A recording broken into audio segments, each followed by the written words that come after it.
Uma pesquisa divulgada hoje pelo Wall Street Journal mostrou que o ex-presidente Donald Trump à frente de Joe Biden em 6 estados decisivos para a disputa pela Casa Branca em novembro. Olha lá, hein? Mariana Janjácomo com as informações ao vivo de Nova York. Mari, são aqueles swing states?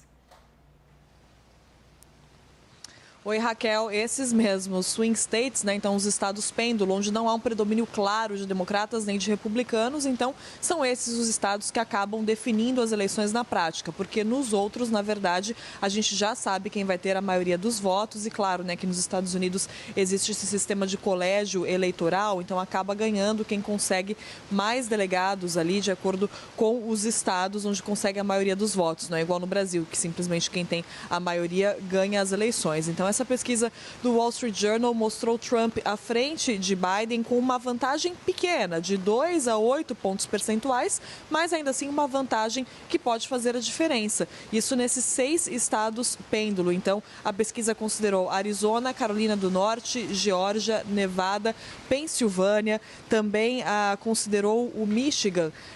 E essa pesquisa, Raquel, mostrou só que Biden ganharia de Trump em um outro estado que deve ser pêndulo, que é o Wisconsin, e lá por uma margem pequena também de 2 pontos percentuais. Então, claro, é uma pesquisa preocupante, mas uma de várias preocupantes para Joe Biden, que vem saindo, que vem mostrando o Trump com essa vitória, com essa margem de vitória, né, com essa margem ali um pouco, não tão grande, mas ainda assim grande o suficiente para que ele ganhe nesses estados que definem as eleições. E falando do Wisconsin, que é o único estado pêndulo onde essa pesquisa apontou que Biden ganharia, esse estado teve as eleições primárias ontem, né? As eleições dentro do partido para definir quem vão ser os candidatos. É lógico que isso já está definido, né, Trump e Biden, mas o comportamento das pessoas, quantos eleitores vão às urnas e qual o perfil demográfico desses eleitores pode ser indicativo de como esses estados vão votar no final do ano. E no Wisconsin também, outra situação preocupante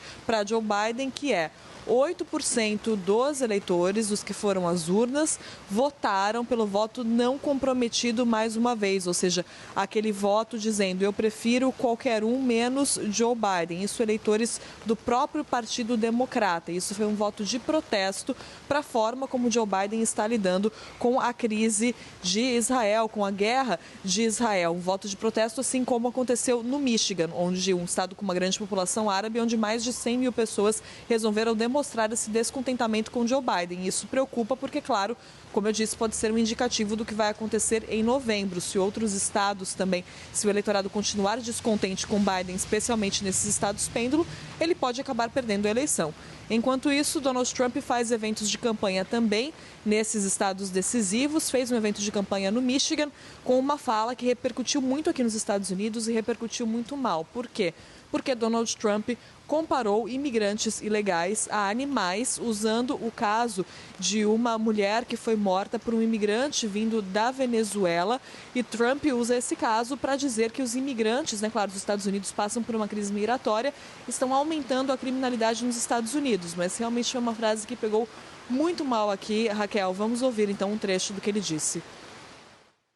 The 22-year-old nursing student in Georgia who was barbarically murdered by an illegal alien animal. The Democrats say, please don't call them animals. They're humans. I said, no, they're not humans. They're not humans. They're animals. Nancy Pelosi told me that. She said, please don't use the word animal, sir, when you're talking about these people. I said, I'll use the word animal because that's what they are. Fernanda Maiota chegando aqui conosco. Fê, o que essas pesquisas nos mostram? Está aumentando a chance de Donald Trump voltar à presidência dos Estados Unidos? Olha, Raquel, as pesquisas nos Estados Unidos, elas são complicadas mais até do que no Brasil.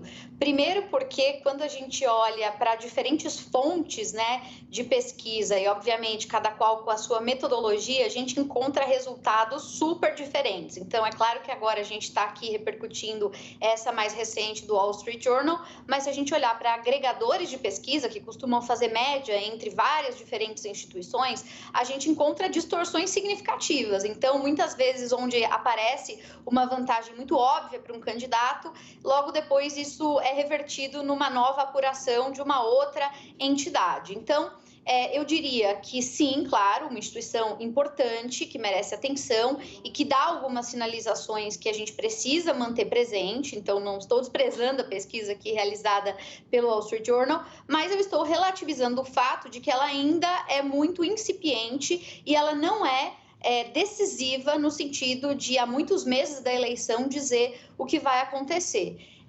Dito isso, né, então, para dizer que existem pesquisas que, inclusive, vão na direção absolutamente oposta dessa que acabou de ser apresentada, e muitas delas ficam dentro das margens de erro, muitas vezes margens apertadíssimas, né?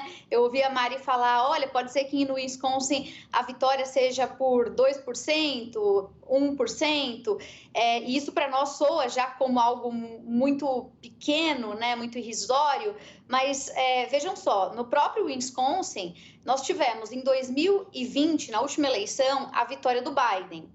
A vitória do Biden sobre o Trump no Wisconsin na última eleição foi por uma margem, Raquel, de 0,6, uma diferença de 20 mil votos.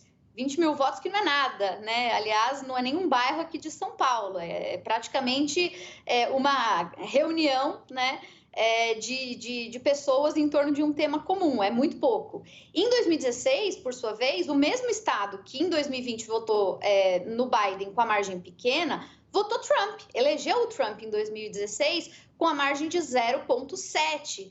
Então, hoje, dizer que o Biden tem, por exemplo, 2% de vantagem no estado do Wisconsin, e isso, por acaso, ser interpretado como já ganhou nesse estado, ou a mesma coisa para o Trump em outros lugares, é precoce, né? Nós sabemos que, na prática, as margens vão ser mais apertadas do que essas pesquisas mostram, e que justamente porque a gente está na vírgula, é que é difícil prever o que vai acontecer. Agora, sem dúvida, Raquel, a mensagem que vai ficando cada vez mais clara é que o Trump, de fato, é sim competitivo, que, de fato, ele para quem não acreditava nisso, uma possibilidade real, e que o Biden tem urgência em conseguir defender o seu próprio legado. Porque se nos Estados Unidos, por muitos anos, sobretudo os democratas, se fizeram dentro daquela ideia de que o que rege a decisão do eleitor é o plano econômico, né, a frase que ficou famosa, célebre das eleições lá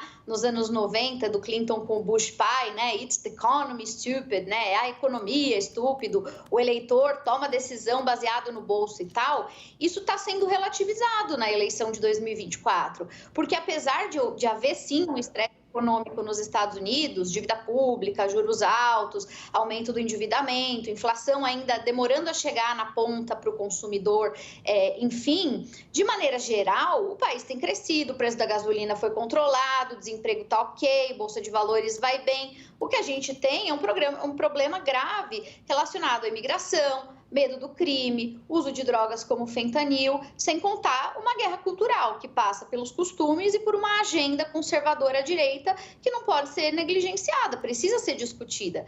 Então, eu acho que essas coisas que estão por trás de uma margem tão estreita é o que mereceria a nossa atenção nesse momento, Raquel.